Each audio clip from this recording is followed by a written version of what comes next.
Welcome, one and all, to the...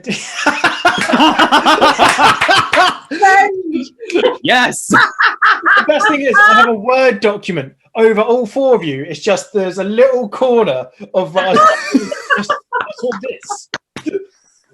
Well played. Retribution! To be fair, that's fine, because I thought that was a shit start, so I'm okay with that. So, It's going in there, trust me. Focus. welcome, one and all, for joining our very first episode of 1 in 20's The DM Lounge. Here we'll be looking at everything from where you would put your best monster to how do you create a good story, and lastly, what does that shopkeeper really think of you? My name is Chris Haydock. I'm going to be your host. This is 1 in 20. Please give us a like and subscribe on the channel, Facebook and Twitter. And today I am joined with fellow 1 in 20 crew, the absolute beautiful, gorgeous, ever lovely Emma, the charismatic hunk of the show, Beecham, and Liam. So, thank you all for joining me here today. Now, so we're just kind of going through, like I said, we've got a few questions that say people have asked us, and we've had a look around Twitter seeing what is the best thing to ask. And usually the first thing that people have come up about when asking how do they start being a DM is how do you scale up or down a pre-written adventure? So I'm going to open that to our internet sofa. And if anybody does get a bit too excited just before saying it, I do have the power to cast silence. So please be aware and give your host the respect he deserves. So starting with the master of all of this, Beecham, you have the floor.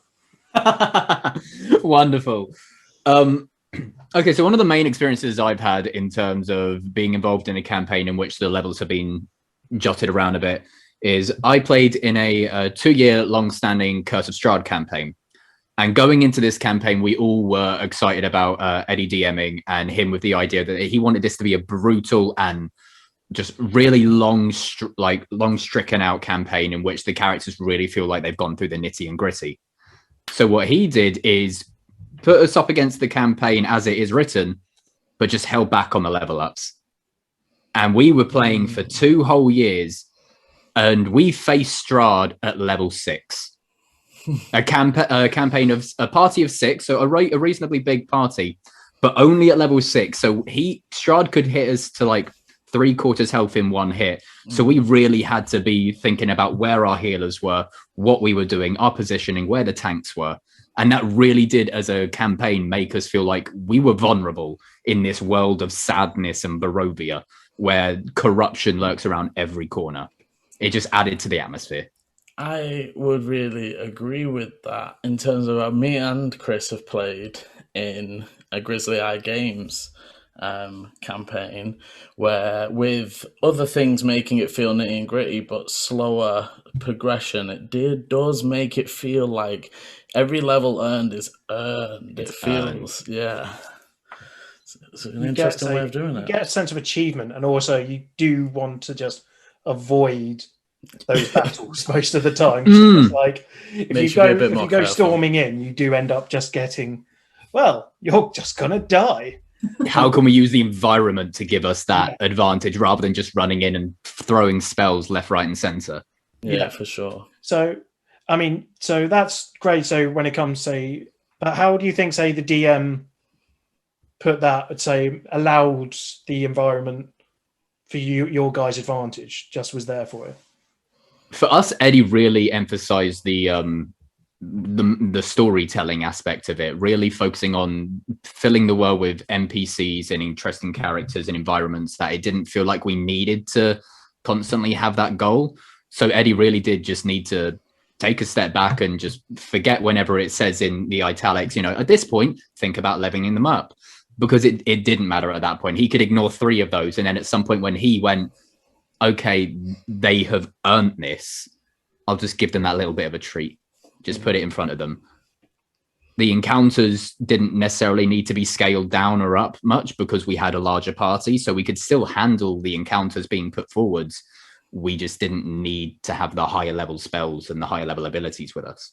And I'm right that sorry, I was going to say it's a useful tool in terms of if let's say you're a new DM and you pick up the book, and the only book or the only adventure you can find says you have to be level 6 to 8 and need 4 people. You could put in, if you've got too many people, or if you've got 6 people or less people, you can give more level ups or less level ups to alter how that campaign or that one shot runs. I mean, so because that's also a thing, is the fact that the Curse of Strahd is primarily a one shot, isn't it? And the Curse of Strahd campaign. No. So the Curse of Strahd is an actual campaign. It's the Strahd Must Die Tonight, which is the one shot. Oh, okay. Yeah, Well, the one which I ran as the Strahd Must Die Tonight is the campaign reskinned as a one shot. Oh, right, it's like a spin-off, wasn't it? Almost of that original campaign. Yeah, because Curse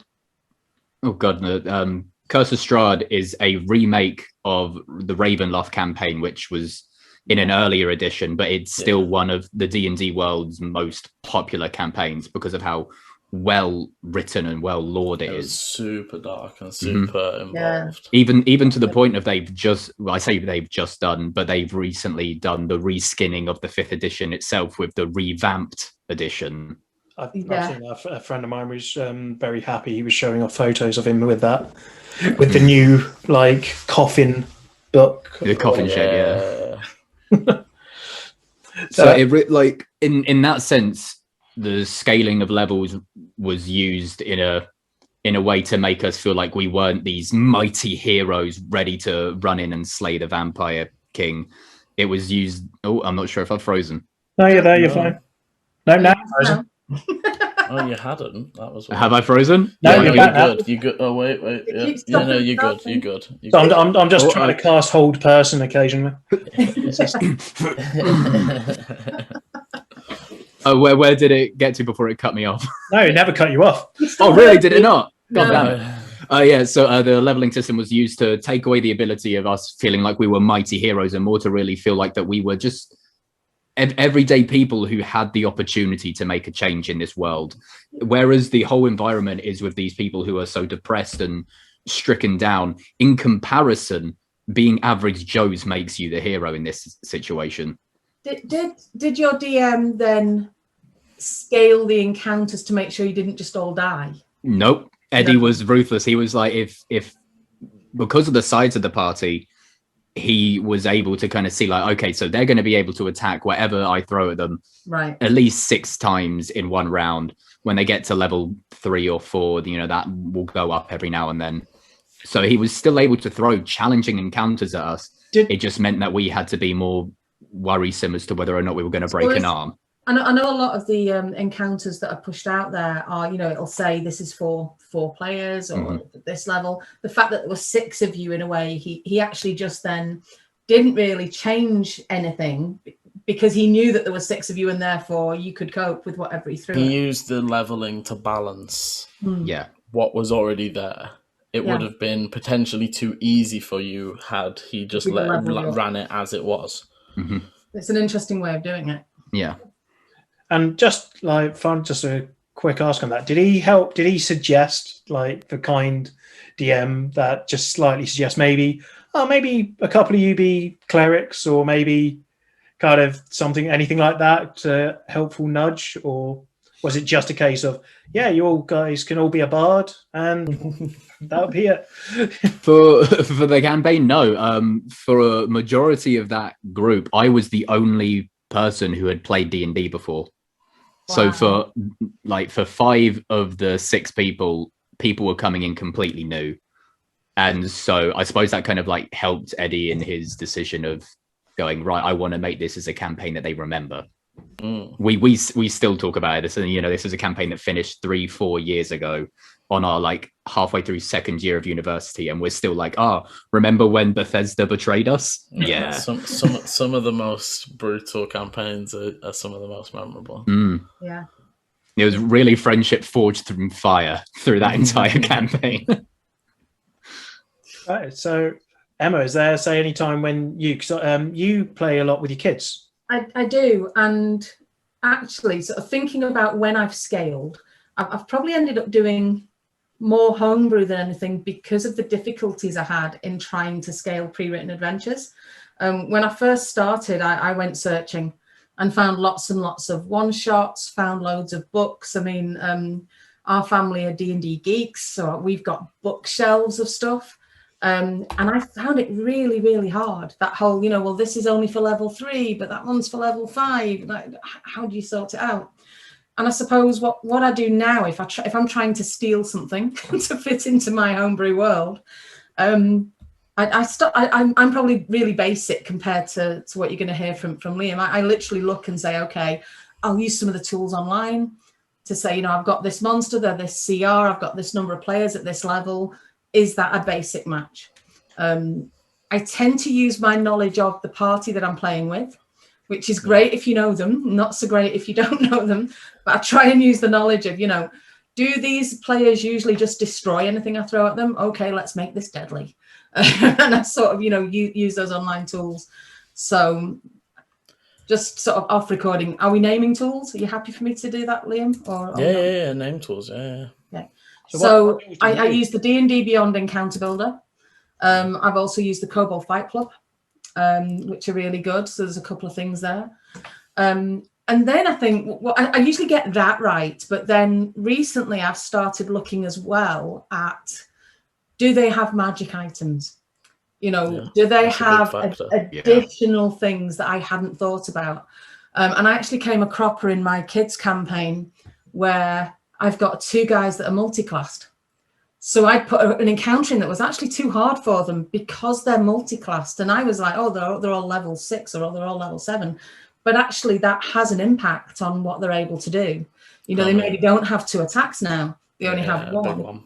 So I can't say I've got an actual formula that works every time. It's more of a sort of, feel it and see whether it works and sort of on the fly change the encounter. So if I get halfway through an encounter and the monster's absolutely killing them, I might drop the HP. I might not use the lair action. I might, maybe remove a trap or make the terrain a little bit easier, and I'll sort of do it on the fly. But yeah, I think actually I find it really hard. Some of the pre-written stuff, it's quite rigid, and I find that very difficult to deal with. So when you've got, say, like in that situation, you built up some, say, big bad monster. You've got, these guys are level 6. They'll totally be fine, and they really were effectively the equivalent of like 2 level 3s, or something like that. So what? So in that exact situation, do you remember what you did at the time, or? I think I actually lowered the monster's HP. And I think I actually didn't use, they had a recharge ability and I didn't use it. So I cut down how much the monster was doing. I know that some people would say that it's actually fine to kill your players. I think with the kids especially, I don't want them, they have a very short attention span. So if their character was dying every week, they'd get bored. And actually they've got 6 other characters that they want to try out. So they're not as invested in their characters as maybe adult players would be. They're just like, throw it away, get the next one. So I try and get it so that maybe one of them is unconscious, but no one really dies unless they make a mistake. If they do something stupid, they might die. But if they're playing well, I don't want them to die. I want to reward them. I know there are DMs out there that are like tough shit. If they roll badly, they die. But actually, I'm trying to encourage that, strategic thinking, team building, all those things. So I've even fluffed rolls. I've rolled a nat 20 before with a monster and not told them that it was a nat 20 and just done a normal hit, not a critical. Things like that so they still feel like it's a proper battle. They're still having to fight for it, but they're not getting absolutely slaughtered. Because I actually think that's boring if a monster's just killing you dead and you've got no... Oh yeah, you never want anything direct. Yes, Leah. And I do think that's a good point in terms of anybody that's picking up, an adventure for the first time to play with your friends. The primary goal is to have fun. Doesn't really matter, you're not trying to win or kill them. If they die, they die. It doesn't have to be, such a big deal sometimes. But if everyone's having fun, it doesn't matter that they're storming through the campaign. And again, that sort of comes down to whether you know the players and getting to know the players. Yeah. If asking them, are they enjoying it? Do they want more challenging combats, or are they loving the fact that they get to chat and role play all the time? I mean, I have one particular player who his favorite thing is making new characters. And so he's always thinking about the next character, and describing the backup character and telling you what his character will do when he doesn't want to be part of the group anymore. His famous moment from the last couple of years is deciding to be a druid and then trying to face down 3 bandits with crossbows and basically just standing there and going, go on then, if you're going to shoot me, do it. So they did. It's like, and he died. But actually, he wasn't bothered.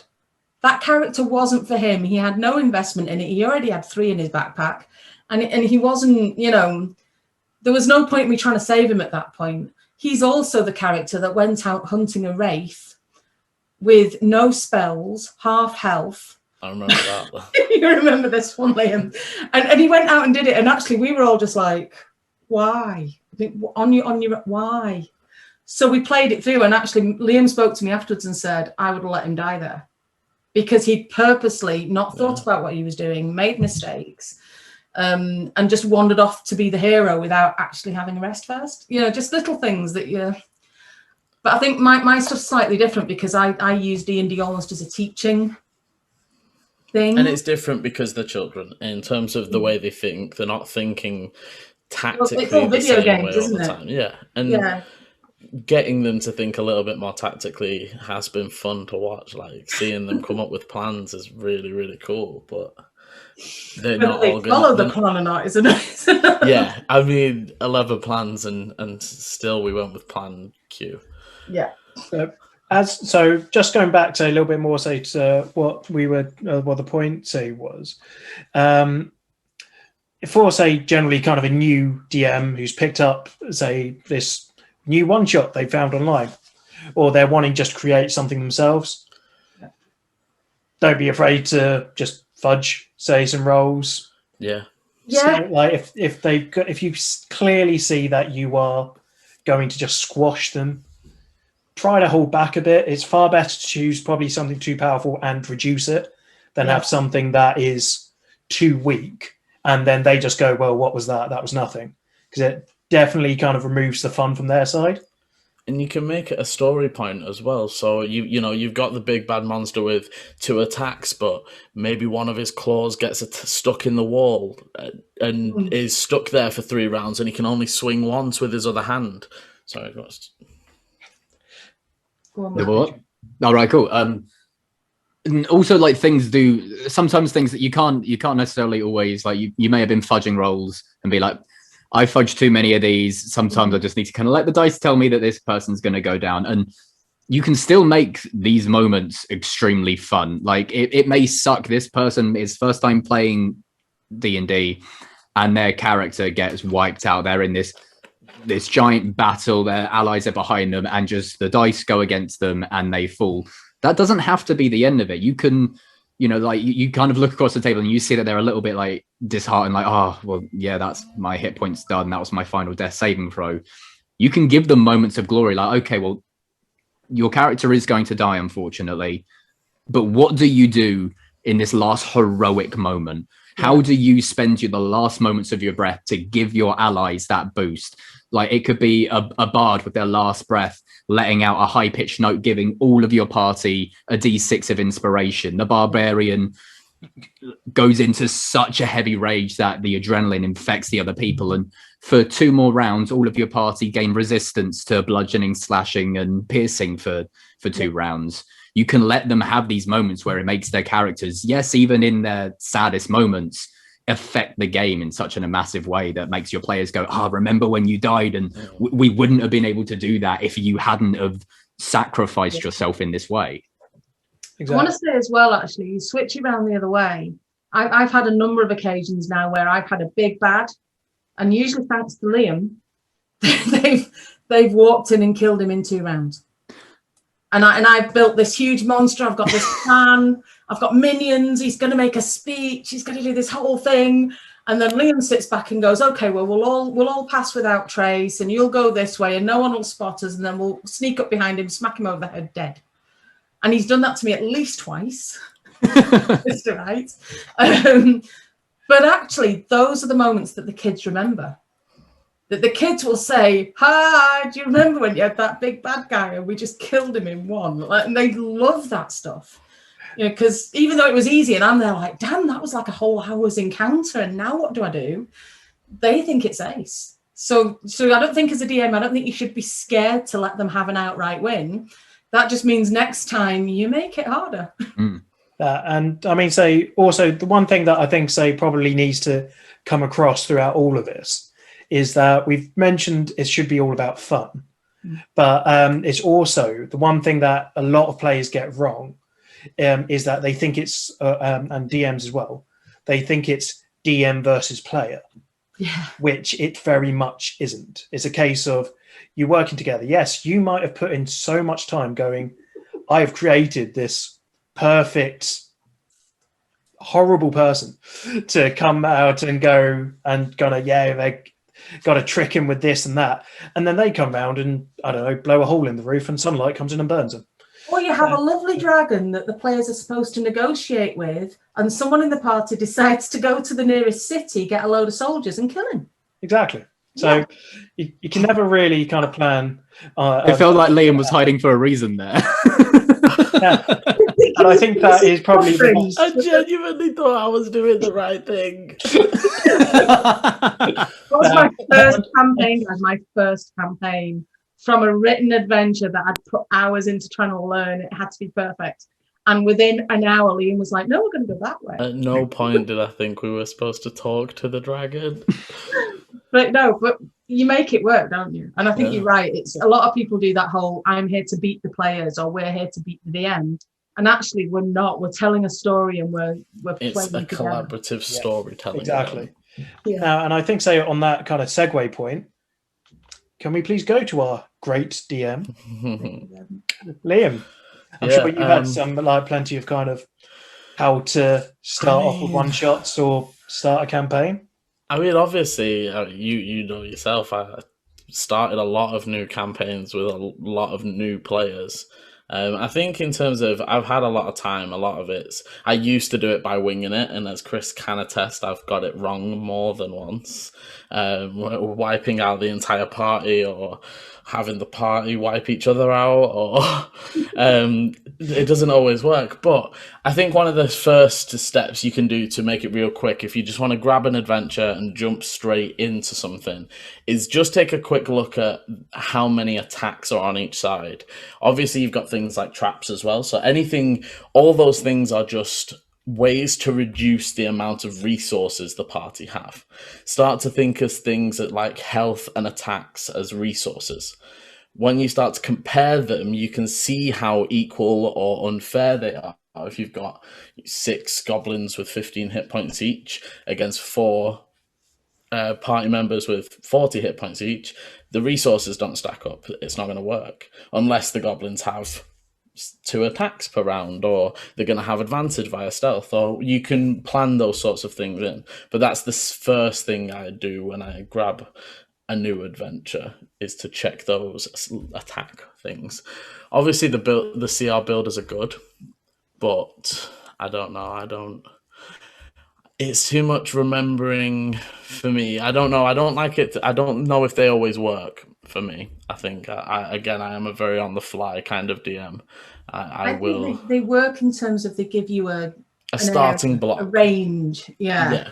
You're in the right area, but then if you don't take the attacks or the magic items or the traps, or they've already had 3 encounters before this, if you don't take all that into account as well, you still need to apply your knowledge of your game to what they're telling you. They're giving you a generalization. You need to specialize it. But even and then in terms of in terms of what the monsters or what the creatures can do can have a massive effect. I've had it before where I've put in a monster that wasn't that high a CR but happened to be immune to magic, making it half the party unable to affect it and accidentally wiping out half the party.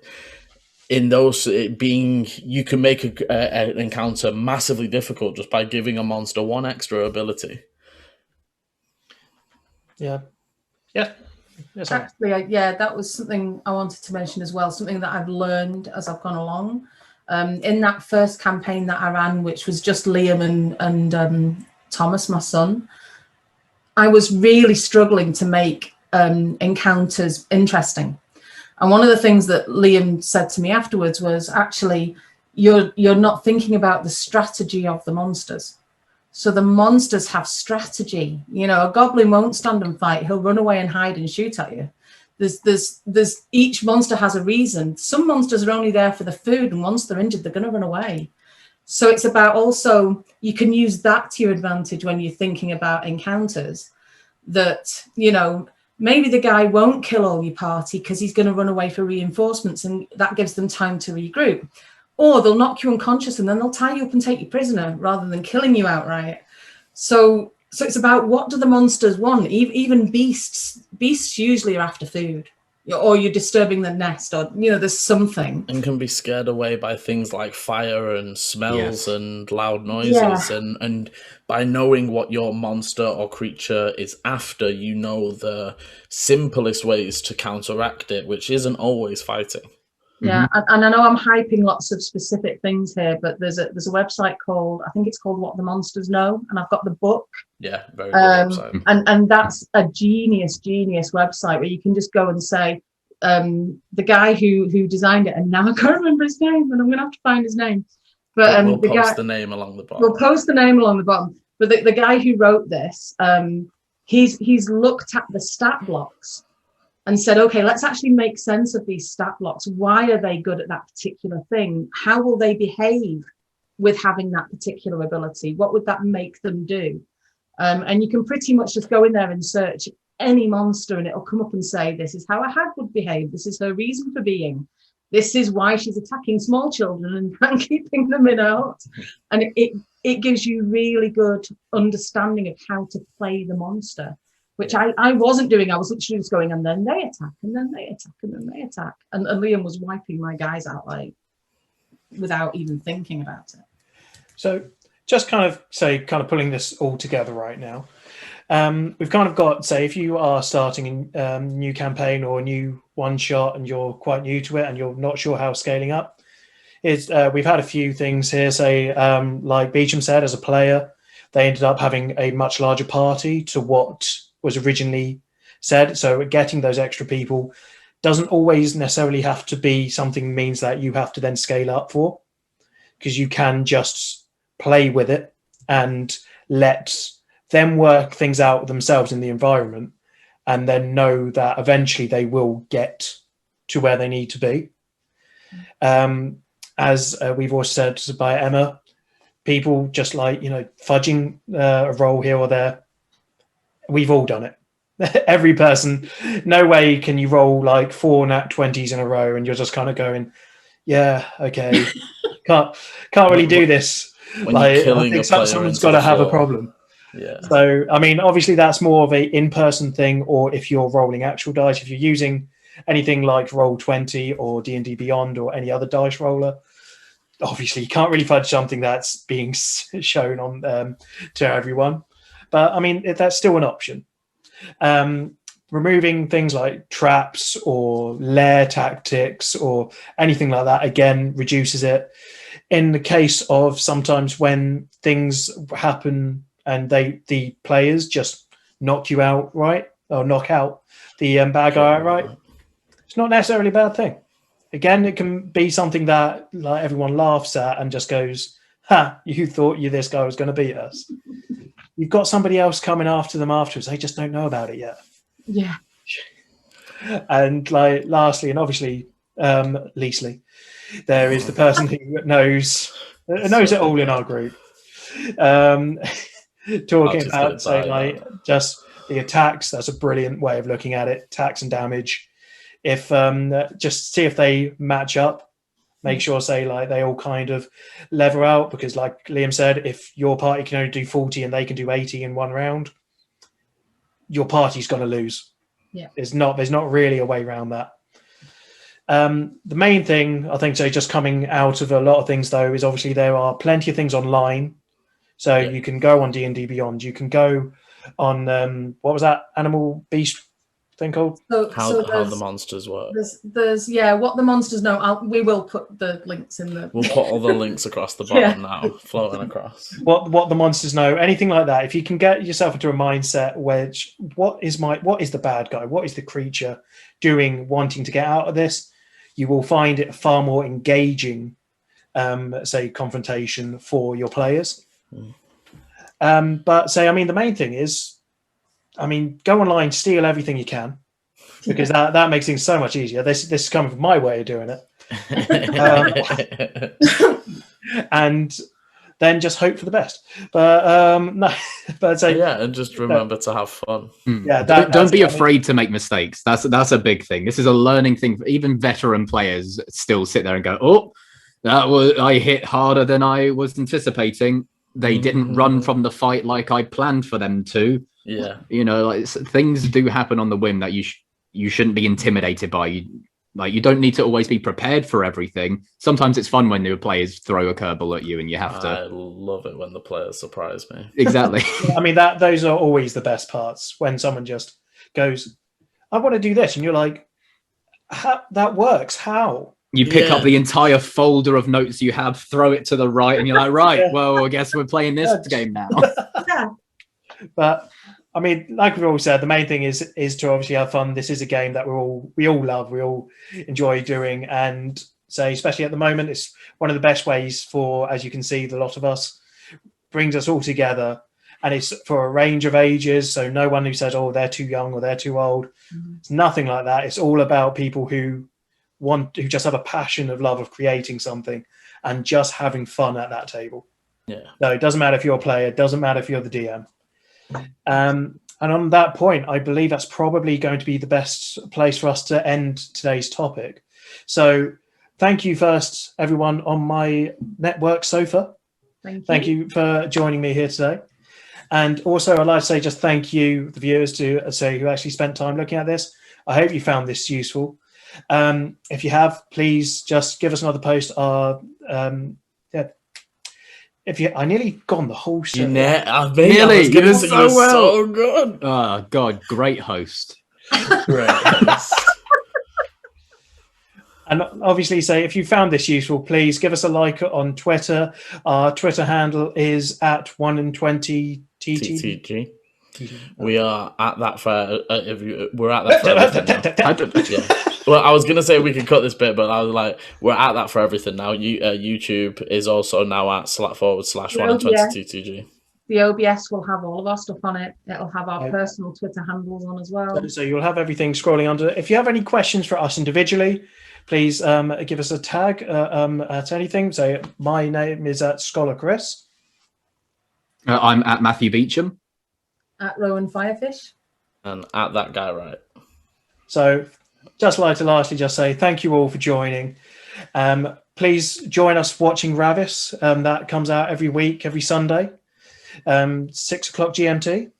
5:30 BST. And then you can watch how Liam copes with changing things on the fly. When we do things he's not expecting. If you want to watch it, comment every time. If you can tag a time that I nearly or made something up on the spot, I'll give you a smiles. I'll give you a shout out. Smiles. I'll give you a shout out if you can timestamp in the comments a moment when I made something up on the fly. So there you go. There's your way just to become, say, a little bit more famous by joining us here at 1in20. Thank you all very much for joining, and as always, roll well.